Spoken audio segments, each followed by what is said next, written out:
Gardening for a jet ski. I want to show you the install of my new homemade gravity-fed Olla irrigation system. Not sponsored by Firehouse Subs, but who doesn't love a good sub and a good bucket for your garden projects smelling like pickles? In all honesty though, that pickle smell goes away in a couple days. So you can see the system's ready to be tested, the reservoir is full, and the Ollas are chained together with 1/4 inch push-to-connect fittings and 1/4 inch rigid RO tubing. I realize I didn't show you the making of the Ollas themselves, maybe a future tutorial. However, there are many tutorials on YouTube in making homemade Ollas. So we're opening the valve, letting the system fill. It's filling via gravity.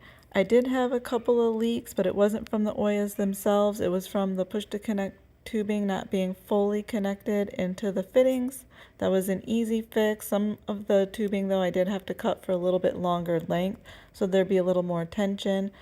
As it fills, it's just going to go and spill over from one Olla to the next, and I have a valve inserted at the end, and when it starts to overflow out of that valve, that's how you know their system's all the way full.